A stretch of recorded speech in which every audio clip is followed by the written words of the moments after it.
So in Acts chapter 19, Paul was correcting the Ephesians about idol worship. And it's admitted that the Ephesians were worshipers of Diana. Diana has the biblical usage of Artemis. Other translations actually use the name Artemis. So this has been around since biblical days, and this is all pagan worship.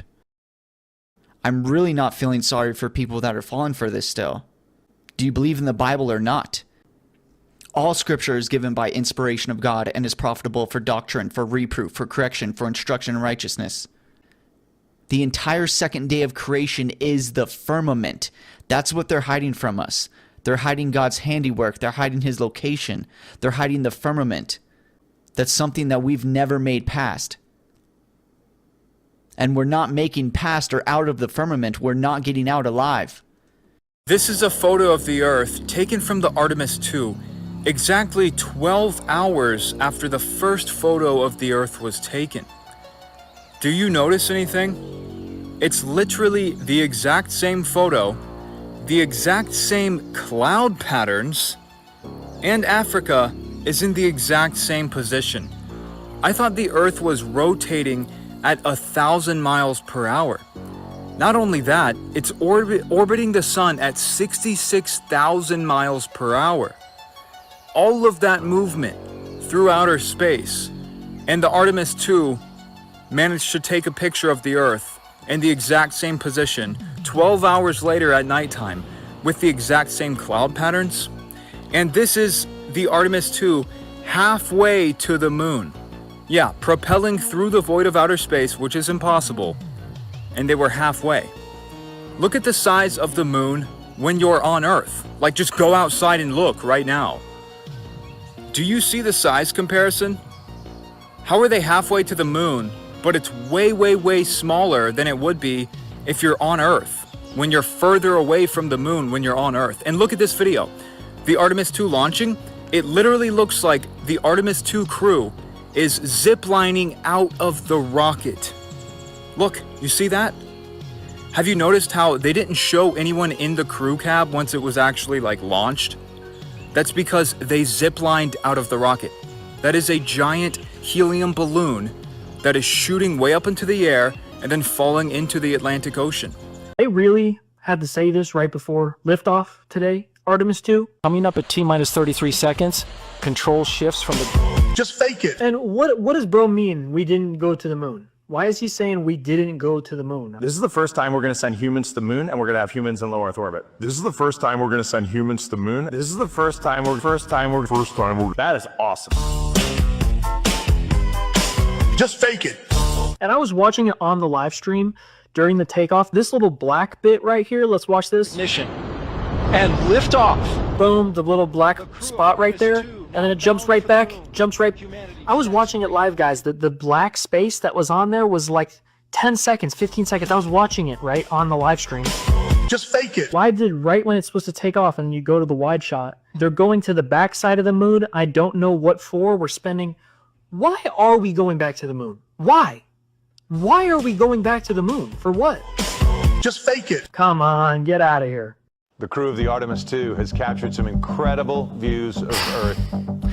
They used the very same clouds in both of these images. It's supposed to be Africa by day and night with exactly the same angle. So about 12 hours later, and the clouds haven't moved. Because these aren't actual photographs, they are computer-generated images, just like all the images of the globe. So either NBC made a mistake in their selection of the graphic artist, or it's entirely intentional, designed to test us, as it's clearly stated on this NASA reel. And why are they showing us Earth little by little? Why don't they film everything? Think about it for a couple of seconds. A skydiver comes back with hundreds of photos.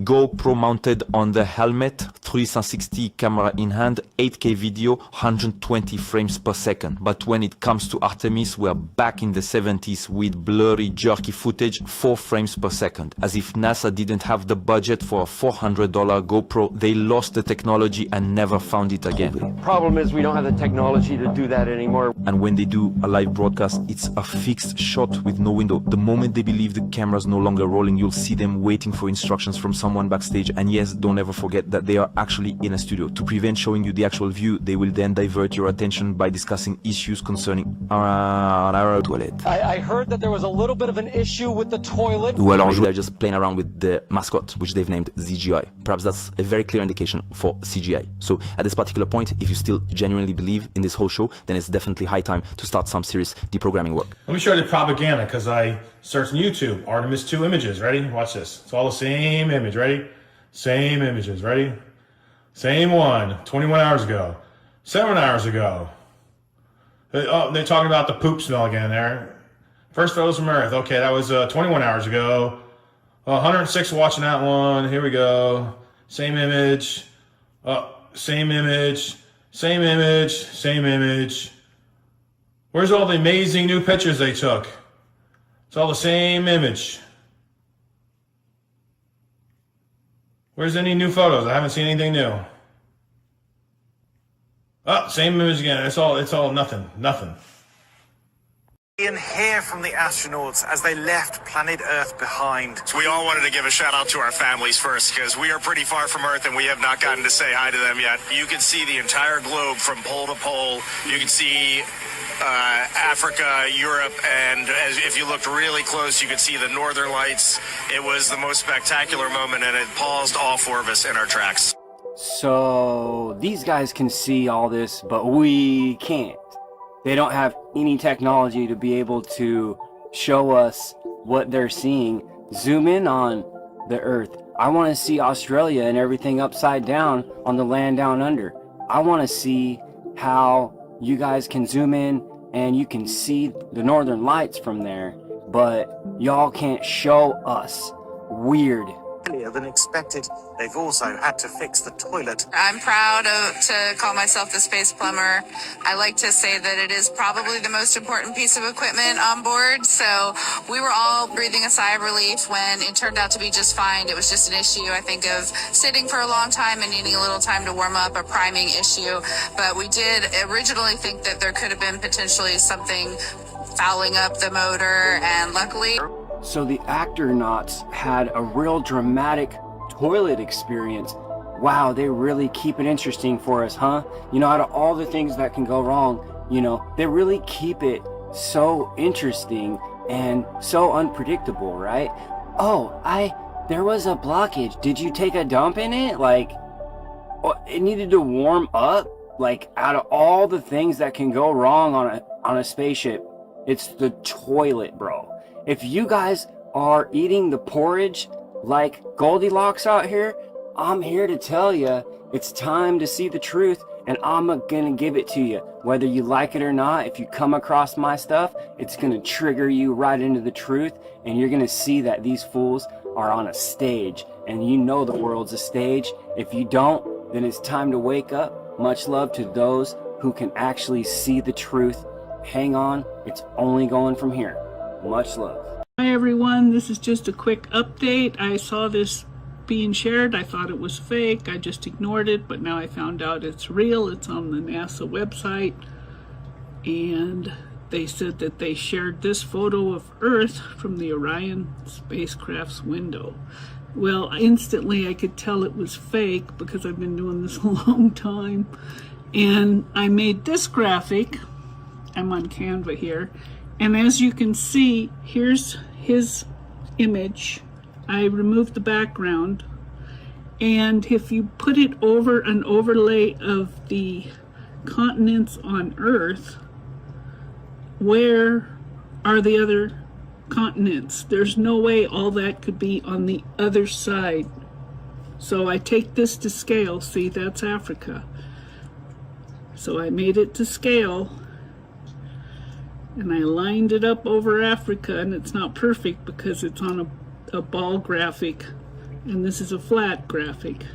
But yeah, that's what it looks like. There's no way all of this and all of this is on the other side of this.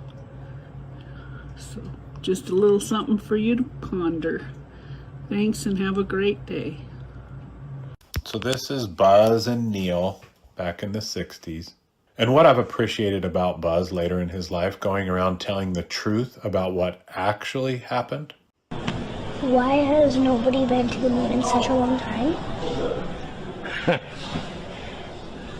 That's not an 8-year-old's question. That's my question. I want to know, but I think I know. Because we didn't go there, and that's the way it happened. And if it didn't happen, it's nice to know why it didn't happen.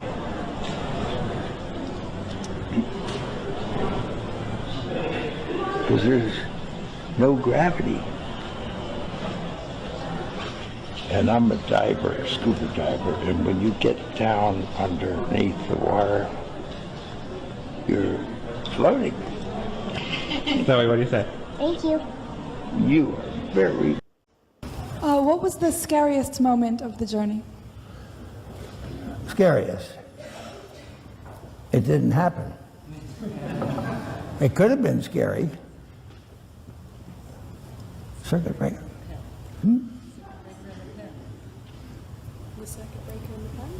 Well, let's talk about this, because this is fascinating. I remember very clearly, I think anybody who was alive at the time does, I remember my parents waking me up and we went down and we watched you guys land on the moon. No, which you was didn't. No, you didn't. What? Because there wasn't any television. There wasn't anybody taking a picture. You watched animation. See, you associated what you saw with... I have very hazy memories. Yeah, I know. Well, no, but what we saw was we all were gathered around the old curved top radio and listened. Talking about you know, how many feet we were going to the left and right, and then I said contact light, engine stop. It was and a few exciting. other things, and then Neil said, Houston, Tranquility Base, the Eagle has landed. Okay, so I'm just analysing this new image of Earth that they supposedly took whilst travelling over 20,000 miles an hour through the vacuum of space. Now, what really confuses me is the aeroplanes, right? As you can see on this flight tracker right here, there is thousands upon thousands of aeroplanes flying, and you would think that you would be able to see them, even if they were just slight little dots. As you can see on the flight tracker, there is enough for it to be noticeable. You know, we've got all the thousands of aeroplanes and aircrafts flying through this sky, but then also you've got like 10 to 11,000 active satellites that are orbiting the planet, and then like 30,000 orbital objects that are being tracked around the Earth. Yet when they take a photo and show you, this is the Earth, guys, none of that seems to be available for our eyes to see. And you know, don't get me started on the stars, which we never seem to ever see on the outside of the Earth. When they're in space, the stars seem to just disappear. Hey, let's just believe all of these cartoon images that aren't actually real photographs. They are just data collected images from ground level data collection, or at least that's what they tell us. So I got another question that I need you guys to answer. So you see this right here? Supposedly, this is a picture that was taken on the Apollo 17 mission. And this here is supposedly a picture that was taken on the Artemis mission. But I need you to think really hard. Tell me, when does the sun cover the whole entire face of the Earth like this? And if this little shiny area down here is the sun on the other side, then I need you to explain this. Because this is supposedly a real picture. This is supposedly a real picture. These are supposedly real pictures. And then there's this. Both of these are supposedly real pictures. However, if you look, I need you to examine how small the United States is here, and yet how big the United States is there. Let's put this in perspective a little bit. If Africa is this big, all of this other stuff has to fit on the other side of the globe. And then there's this. Over the years, there have been different artists for every one of these images. And yet, look at the differences in the land masses, the colors, the schemes, etc. And then there's always this problem. You know, I want you to find some landmass in this picture here, or this one here. And while I have you here in this recent image that they have posted, I want you to look at how this one also, the craft itself curves with the curvature of the Earth for some reason. And something nobody really wants to talk about is how in the world do you explain this? And then I'll close with this. I hope those spaceships sure are careful dodging all these satellites that are above us right now. And now I want to show you what an AI tool can do with space. So this is AI.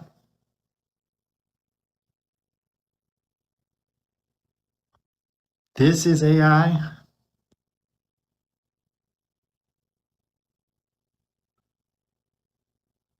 And then there's stuff like this. And then there's this. But I'm going to let you figure that out because I know my government and NASA would never, ever lie to me.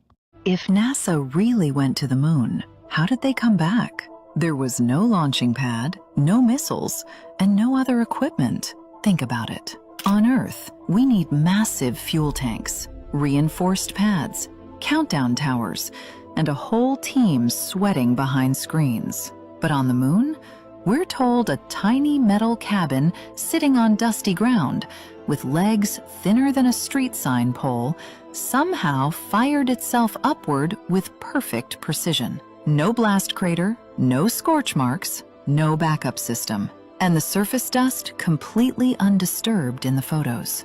No launch tower, no external support, no robotic arms guiding it upward.